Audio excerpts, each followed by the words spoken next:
और नागौर शहर के लक्ष्मी तारा सिनेमा हॉल के पीछे गड्ढे में भरे पानी में डूबने के कारण 4 बच्चों की मौत के मामले ने तूल पकड़ लिया है।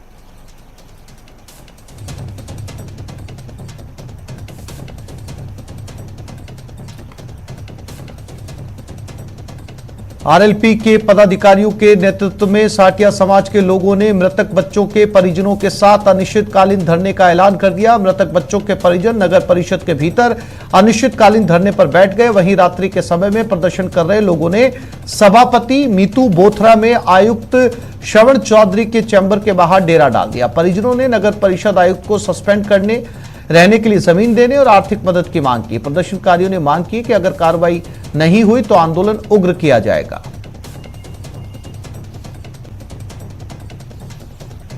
तो नागौर में 4 बच्चों की मौत के मामले ने तूल पकड़ लिया है।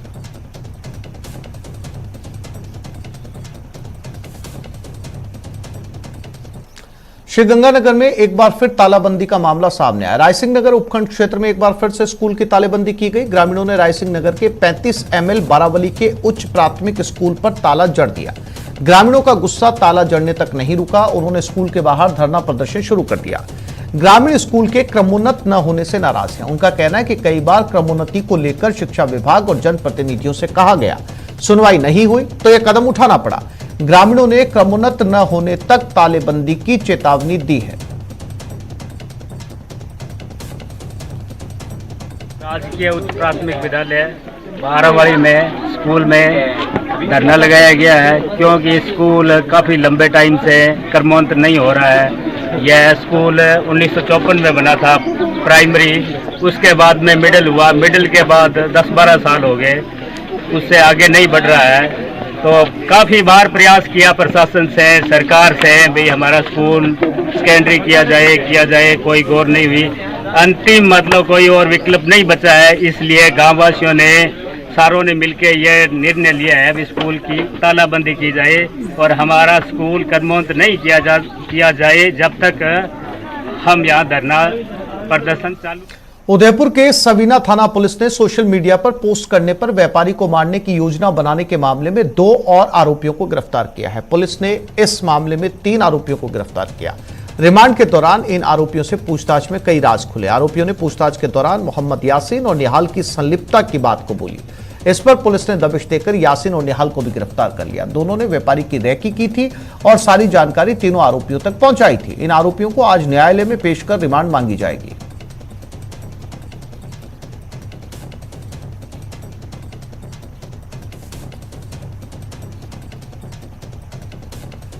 भारत पाक अंतर्राष्ट्रीय सीमा पर श्रीगंगानगर में सीमा सुरक्षा बल ने भारतीय सीमा में प्रवेश करते हुए एक पाकिस्तानी घुसपैठिए को दबोचा है। जवानों ने पाकिस्तानी घुसपैठिए को शनिवार की रात खंखा गांव के पीछे अंतर्राष्ट्रीय बॉर्डर पर पकड़ा। आरोपी 0 लाइन पार कर भारतीय सीमा में घुस रहा था। घुसपैठिए की पहचान रिजवान अशरफ निवासी पाकिस्तान के पंजाब के मंडी बहाव बीन के रूप में हुई। बीएसएफ ने घुसपैठिए को गिरफ्तार कर हिंदुमल कोट थाना पुलिस के हवाले कर दिया। फिलहाल घुसपैठिए से ज्वाइंट इंटेरोगेशन कमेटी पूछताछ कर रही है। घुसपैठिए के पास से बीएसएफ के सिवाय कपड़ों के कुछ बरामद नहीं हुआ है।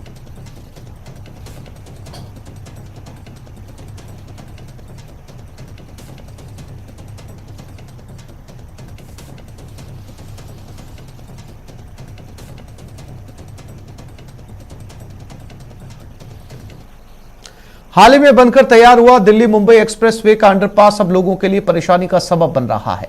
अंडरपासों में बारिश का पानी भर जाता है। तस्वीरों में देखिए, दौसा के धनावड़ गांव का अंडरपास है जो बारिश के पानी से लबालब भरा हुआ है। ब्रिज के दूसरी ओर स्कूल के बच्चे खड़े हैं और किसी वाहन आने का इंतजार कर रहे हैं कि कोई वाहन आए और वो स्कूल पहुंचे। जब वाहन नहीं आता तो पानी से गुजर कर ही जाने की कोशिश करते हैं। ऐसे में कई बार बच्चे फिसल कर गिर जाते हैं, भीग जाते हैं। इससे बच्चे रोजाना स्कूल में देरी से पहुंच रहे हैं। बच्चों को भारी दिक्कत का सामना करना पड़ रहा है। ब्रिज का ढलान ठीक न होने से ये स्थिति बन रही है।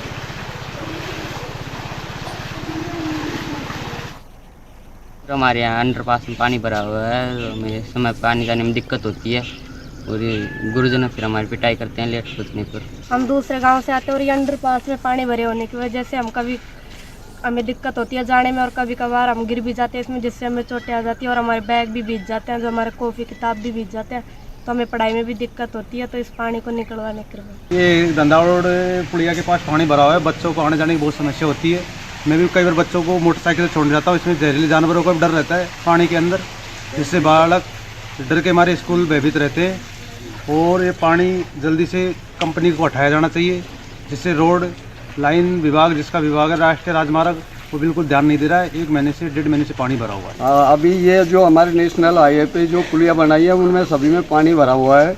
और मैं भी भोजवाड़ा से धनावड़ स्कूल में जाता हूँ, तो कई बार बच्चों को निकालने के बाद ही मैं लेट स्कूल पहुँच पाता हूँ।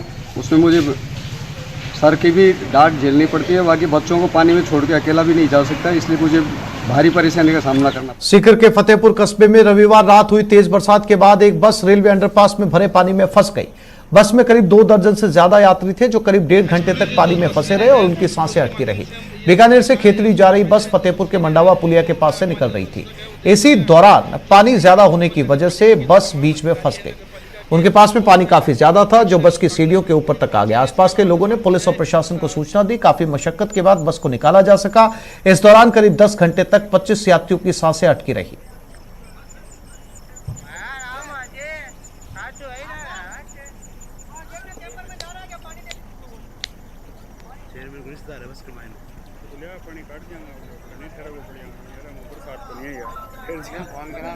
चेयरमैन को रिश्तेदार है बस का मायने तो आए थे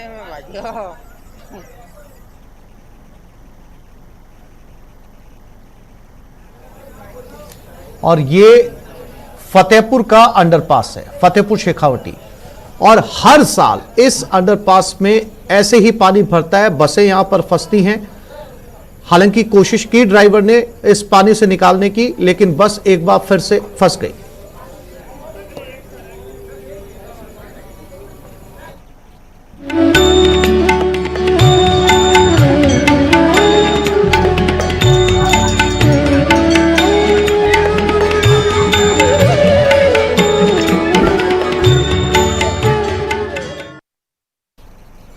आज सावन का पहला सोमवार है। जयपुर शहर से कांवड़ यात्रा निकाली जा रही है। पहले आप तस्वीरों में देखें किस तरह कांवड़िए बम बम बोले के जयकारे लगाते हुए कांवड़ लेने के लिए निकल रहे हैं।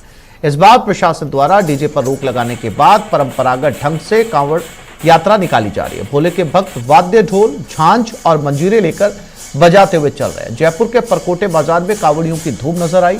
कांवड़ियों के हाथ में भगवा पताका और तिरंगा लेकर बाबा भोलेनाथ के उद्घोष के साथ आगे बढ़ रहे हैं। व्यवस्थाएं बनाए रखने के लिए पुलिस बल भी तैनात है।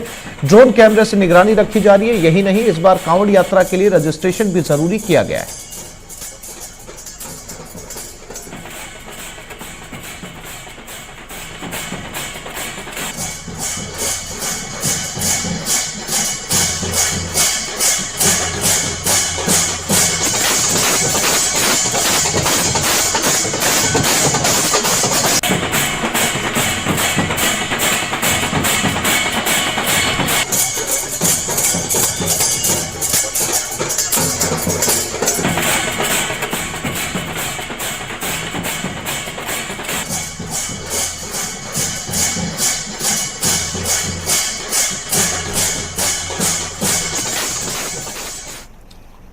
और सावन के पहले सोमवार की 5 जगहों की तस्वीरें आपको दिखा रहे हैं, जहां पर आज पहले सोमवार की धूम साफ तौर पर नजर आ रही है। झारखंड महादेव मंदिर जयपुर, नीलकंठ महादेव मंदिर दौसा, नईनाथ धाम बस्सी, गुप्तेश्वर महादेव पोखरण, बावलियों की बगीची झुंझुनू।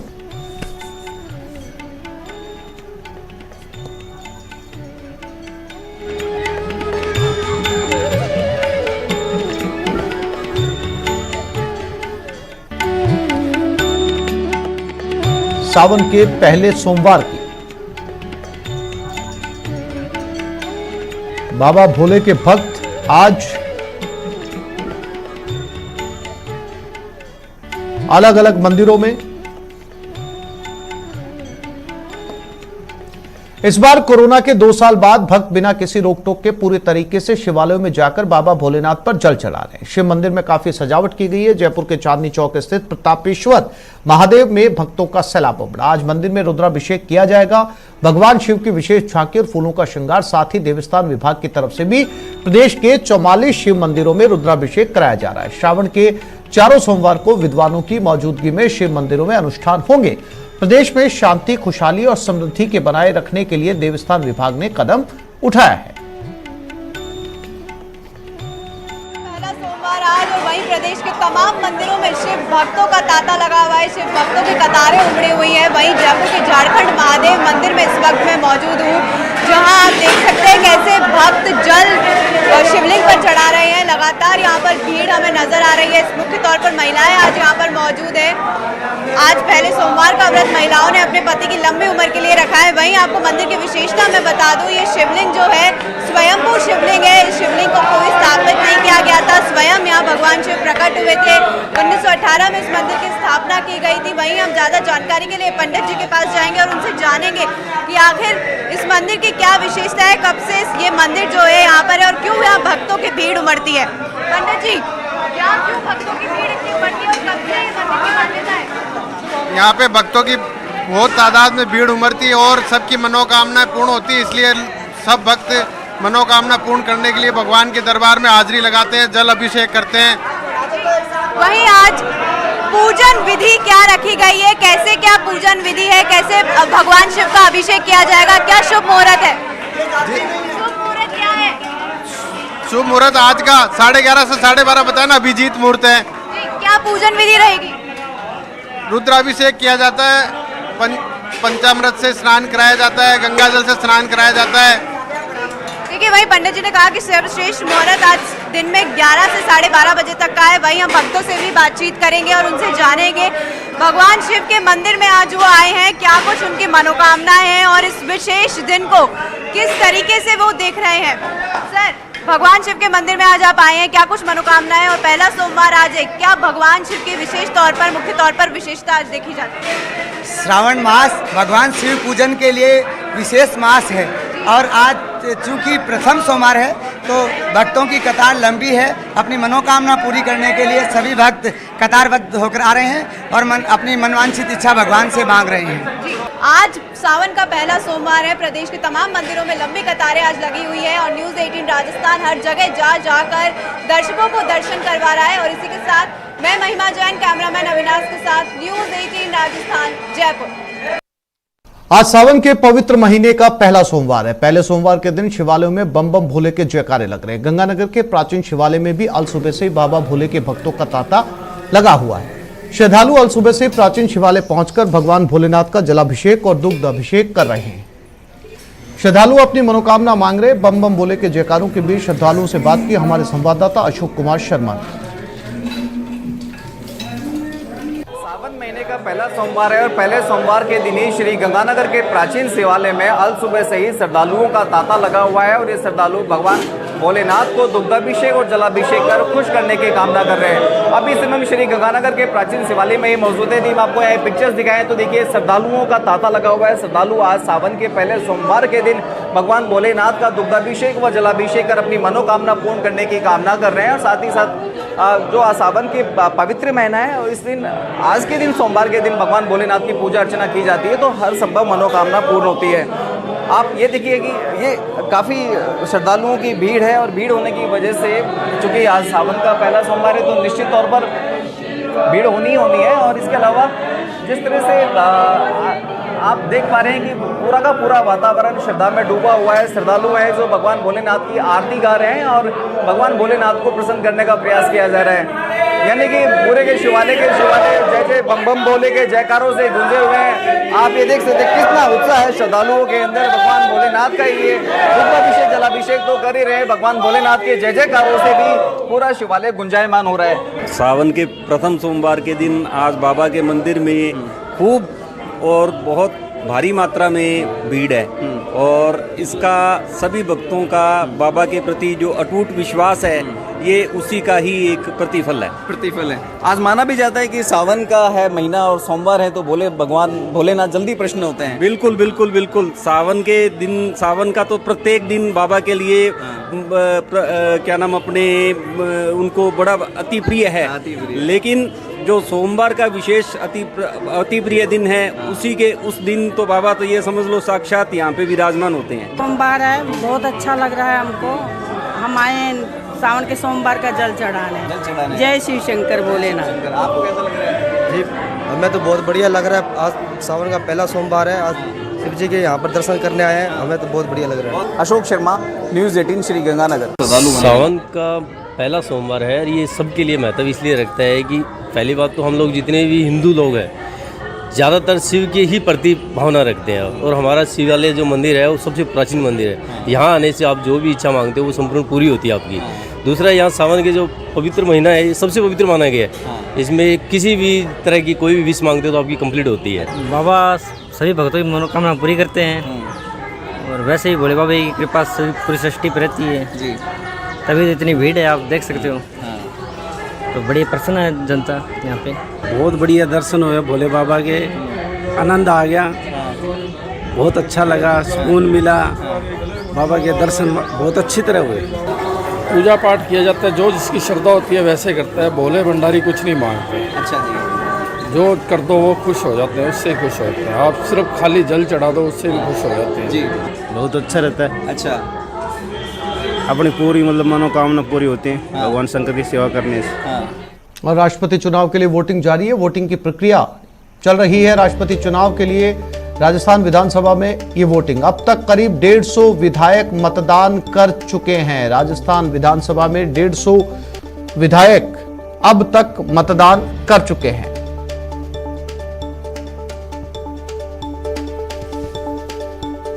राजस्थान विधानसभा की तस्वीरें, 150 विधायकों ने अब तक मतदान कर दिया है। दिनेश शर्मा हमारे साथ जुड़े हुए हैं राजस्थान विधानसभा से, उनके पास चलते हैं। दिनेश, जानकारी मिल रही है कि अब तक 150 विधायक जो हैं वो मतदान कर चुके हैं, यानी कि बहुत कम आंकड़ा अब बचा है। दिनेश,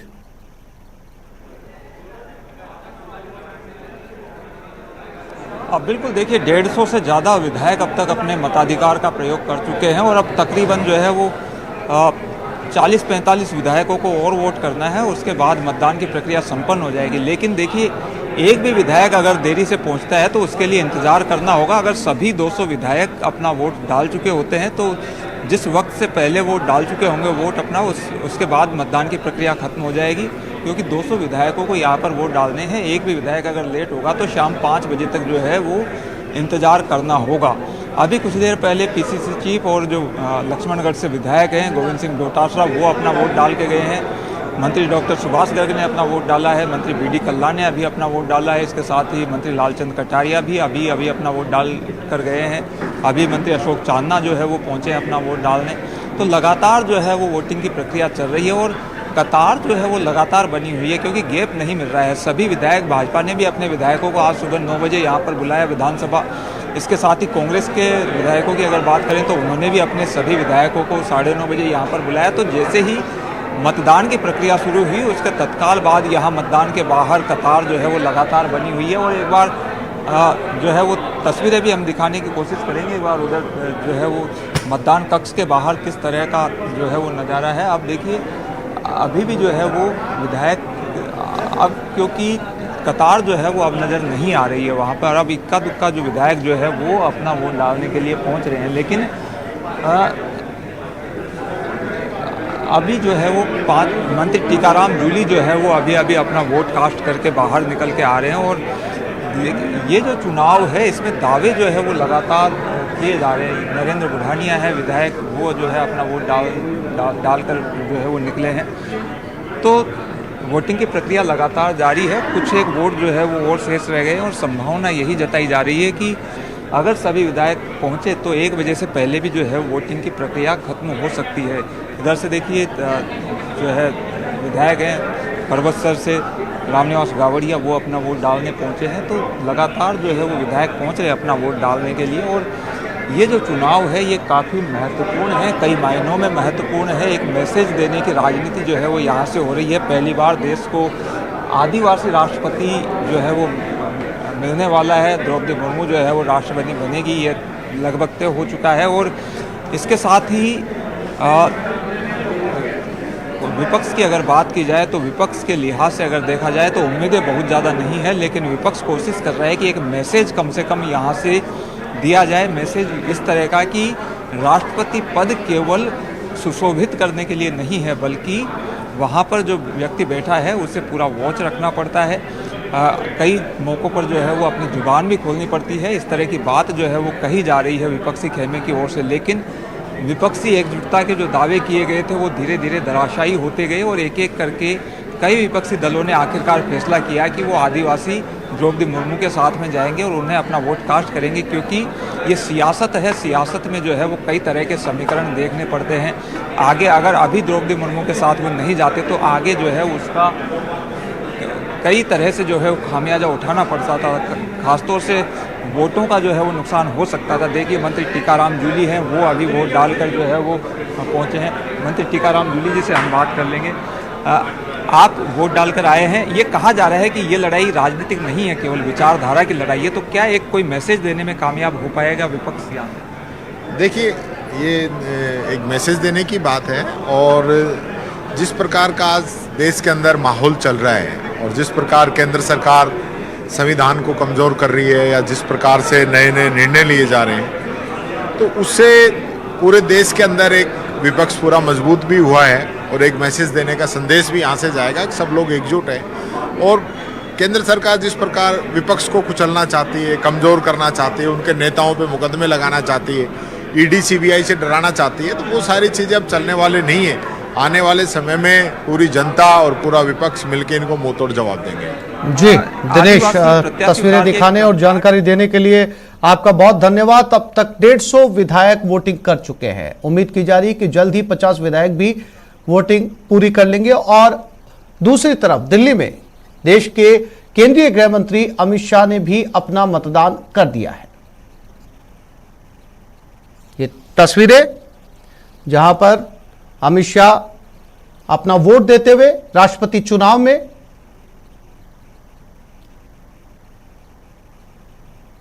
और थोड़ी देर पहले ही प्रधानमंत्री नरेंद्र मोदी भी वोट करने के लिए पहुंचे थे और उसके कुछ देर बाद केंद्रीय गृह मंत्री अमित शाह भी अपना मतदान कर चुके हैं।